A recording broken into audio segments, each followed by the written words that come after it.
کا نہ ہو۔ ترمذی شریف کا حوالہ ہے۔ اور ہر درخت کی شاخیں ٹہنیاں مختلف ہیں، کسی کی سونے کی، کسی کی چاندی کی، کسی کی یاقوت کی اور کسی کی زمرد کی اور کسی کی موتی کی، اور قسم قسم کے خوشوں اور طرح طرح کے پھلوں سے ان کو سجایا گیا ہے، اور ہر درخت کے نیچے نہر چلتی ہوئی ہوگی۔ حضرت ابو بکر صدیق رضی اللہ تعالیٰ عنہ کی صاحبزادی حضرت اسمہ رضی اللہ تعالیٰ عنہ فرماتی ہیں کہ ایک مرتبہ حضور اکرم صلی اللہ علیہ وسلم کی مجلس مبارک میں سدرۃ المنتہا کا ذکر آیا تو آپ صلی اللہ علیہ وسلم نے فرمایا وہ اتنا بڑا ہے کہ اگر تیز رفتار سوار اس کی شاخوں ٹہنیوں کے سائے میں چلے تو 100 سال میں اس کے سائے کو ختم کرے۔ اور اس درخت پر سونے کی ٹڈیاں ہیں، شاید ان ٹڈیوں سے مراد نورانی فرشتے ہوں جو اس درخت پر اللہ تعالیٰ کی تسبیح و تقدیس میں مشغول رہتے ہیں، اور ان کے چمکدار پروں کو سونے کی ٹڈیوں سے تشبیہ دی گئی ہو، اور اس کے پھل اتنے بڑے ہیں جتنے مٹکے ہوتے ہیں۔ ترمذی شریف کا حوالہ ہے۔ سدرۃ المنتہا ایک درخت کا نام ہے جس کی ابتدا چھٹے آسمان سے ہے اور اس کی انتہا 7ویں آسمان میں ہے۔ گویا کہ سدرۃ المنتہا کی لمبائی 500 برس کی راہ ہے، اور اسی مقام پر اولین و آخرین کا علم ختم ہو جاتا ہے، اور اس کے اوپر کا مخلوق میں سے کسی کو بھی علم نہیں، اور نہ وہاں سے اوپر کوئی فرشتہ جا سکتا ہے، اور یہی جبرائیل علیہ السلام کا مقام ہے، اور اس کے اوپر وہ بھی نہیں پہنچ سکتے۔ لیکن ہمارے سرکار محمد رسول اللہ صلی اللہ علیہ وسلم اس مقام سے بھی پہنچے، اور ایسی جگہ پہنچے جہاں نہ کوئی پیغمبر پہنچا نہ کوئی فرشتہ پہنچا۔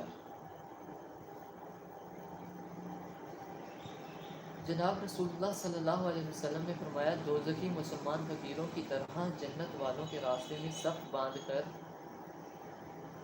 کھڑے ہوں گے، اتفاق سے ان کے سامنے سے ایک جنتی شخص کا گزر ہوگا، اس کو دیکھ کر ایک دوزخی گنہگار مسلمان شور مچانے لگے گا، اے فلاں، یعنی اس کا نام لے کر اس کو آواز دے گا، کیا آپ مجھ کو نہیں جانتے؟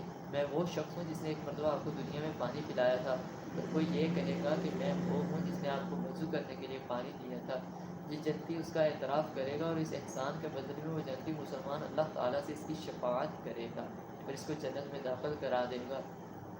یعنی اگر دنیا میں کوئی فاسق گنہگار اہل تقویٰ دینداروں اور علماء و صلحاء کی خدمت کرے گا تو یہ لوگ اس خدمت کا پھل قیامت کے بعد یہ پائیں گے کہ ان حضرات کی سفارش سے جنت میں داخل ہوں گے۔ اور اس حدیث میں حضور اقدس صلی اللہ علیہ وسلم نے مسلمانوں کی رغبت دلائی ہے کہ علماء صلحاء کی خدمت کیا کرو، شاید تم اپنے اعمال کے باعث جہنم میں پہنچ جاؤ تو تمہاری خدمت اس وقت کام آ جائے، اور ان لوگوں کی خدمت کے باعث تم بھی جنت میں پہنچ جاؤ، اور ان لوگوں کی صحبت اختیار کرو اور علماء کی محبت ان سے کیا کرو، کیونکہ ان لوگوں کی صحبت اور محبت دنیا کی زینت ہے اور آخرت کی نجات اور نورانیت کا سبب ہے۔ ابن ماجہ کا یہ حوالہ ہے۔ جنت میں کھیتی۔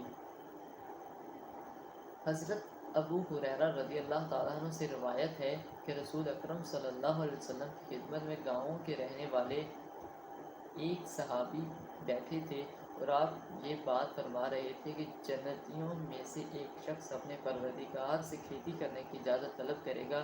خداوند تعالیٰ فرمائیں گے کیا تو ان بھرپور نعمتوں میں نہیں ہے جو حسب خواہش تجھے ملی ہوئی ہوں؟ عرض کرے گا کہ ہاں ہے تو سب کچھ، مگر میرا دل چاہتا ہے۔ چنانچہ اس کو اجازت دے دی جائے گی، وہ زمین میں بیج ڈالے گا تو پلک جھپکنے سے قبل ہی سبزہ اگ جائے گا اور بڑھ جائے گا، اور کھیت تیار ہو کر کٹ جائے گا اور پہاڑوں کے برابر انبات لگ جائیں گے۔ اللہ تعالیٰ فرمائیں گے کہ اے آدم کے بیٹے، یہ لے لے، تیری حرص کا پیٹ کوئی چیز نہیں بھرتی۔ حضور اقدس صلی اللہ علیہ وسلم کا یہ ارشاد سن کر گاؤں والے صحابی نے عرض کیا کہ خدا کی قسم وہ شخص قریشی یا انصاری ہوگا، اس لیے کہ یہی لوگ زراعت پیشے میں ہیں، ہمارا پیشہ تو زراعت نہیں ہے، بھلا ہم کیوں ایسی درخواست کرنے لگے؟ یہ بات سن کر رسول اللہ صلی اللہ علیہ وسلم کو ہنسی آ گئی۔ سبحان اللہ وما علینا الا البلاغ۔ باقی تھوڑے ریسٹ کے بعد انشاءاللہ عز و جل پارٹ 3 میں یا انشاءاللہ عز و جل ٹھیک اسی طرح لائیو اگلے سنڈے کو یا سیٹرڈے کو انشاءاللہ عز و جل۔ وما علینا الا البلاغ۔